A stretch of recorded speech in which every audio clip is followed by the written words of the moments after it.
As a male, Hispanic, Latino, Mexican, however you characterize it, one of the big things with mental health stigma that I see is in the Latin culture is the thought of machismo on there, you know, that you have to be that strong male presence, that you cannot show weakness, you can't be sensitive, those kind of things. And I think that's a big one amongst, for me, once again, amongst Hispanic males, is that you can't be soft.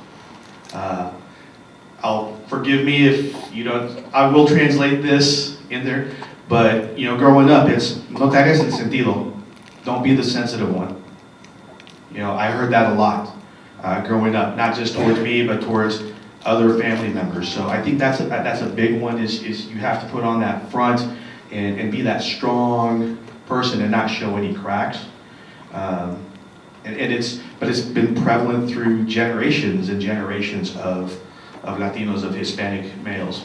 I saw that a lot, and not only I'm Latina, but also I'm African. So you see a lot of that in the African community as well. My dad never showed any type of weakness in front of us anyway. And my brother kind of grew up the same way, where it's difficult to express the emotion.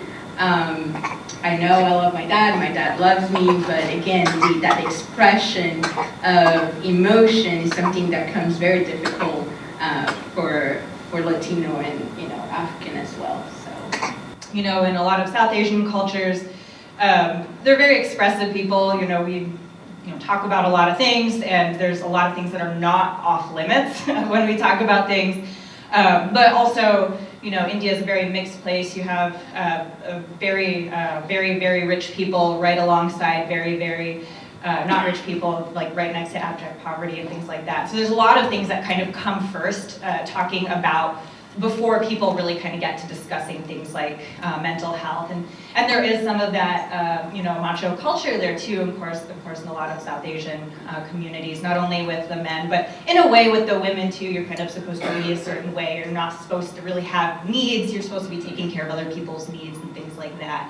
And even in my family, we're very liberal, and you still kind of get some of that seeping in just from other, people from your culture, other South Asians that I met, that kind of, you kind of grow up seeing it and stuff like that, so you sort of get used to seeing those kinds of things. According to the Office of Minority Health, Black Americans are 10% more likely to experience serious psychological distress.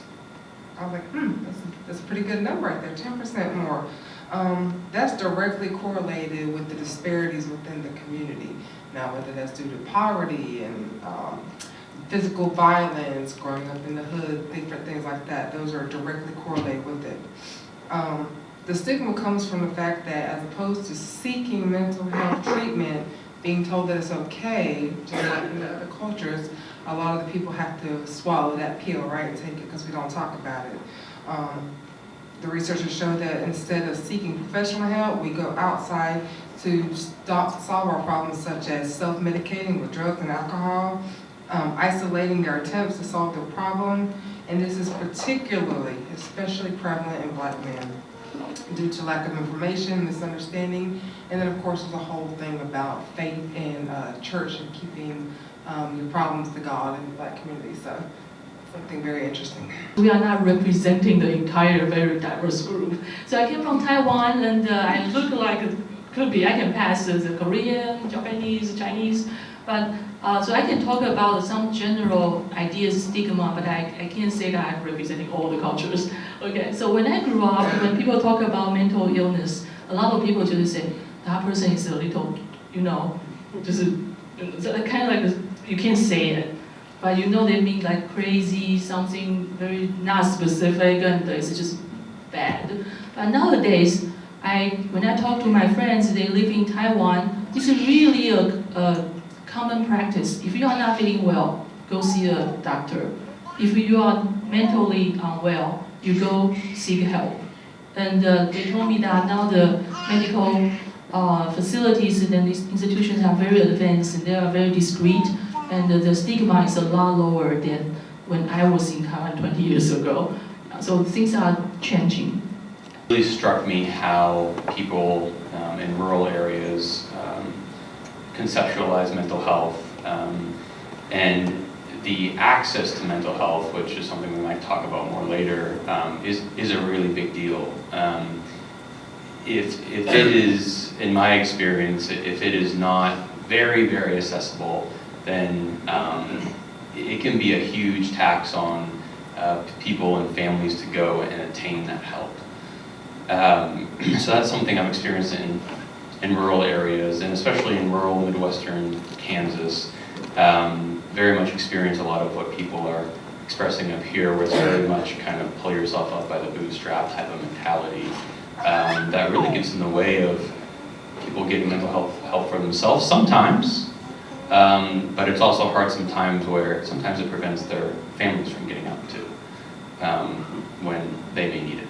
So, for instance, in East Africa, Rwanda and Uganda, what I know is depression and anxiety. I think some of us already touched on this. They're not seen as real diseases. So if you're depressed, well, snap out of it.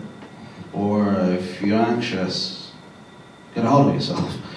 You know. So I believe it has to do with education and economics, like development, like, economical development. Because once people get wealthier, once societies get wealthier, then they get more educated, and then they can understand that, you know what, there's a name for these things. These are conditions in our brains that, that afflict us. And then what I don't like is the fact that they might be able to tolerate therapy. So therapy, okay, so if I'm talking to somebody, they're like, all right, that's fine. But when it comes to medicine, for instance, if someone's taking meds, it's as if they probably, I know, and again, this is not for everybody. Some people look at it like, medicine? Like, they probably think you're taking poison, or something like that. So, but again, I feel like it has to do with education. So even if folks aren't there economically, if they're not developed yet, I feel like it would be a good, it would make a difference if somehow we educated, we made people understand that these are real diseases. I ask that we not define ourselves by our pain, by our struggles, and that we not define one another by their pain, by their struggles, by their diagnosis. I ask that we pierce through all of that and see one another in our triumphs, not in our failures, not in our struggles. Have compassion for that as you do for yourself. Hold that same compassion for others. But see people in the real way that they are, not just their potential, but see through their pain, help them to see through their pain. At the same time,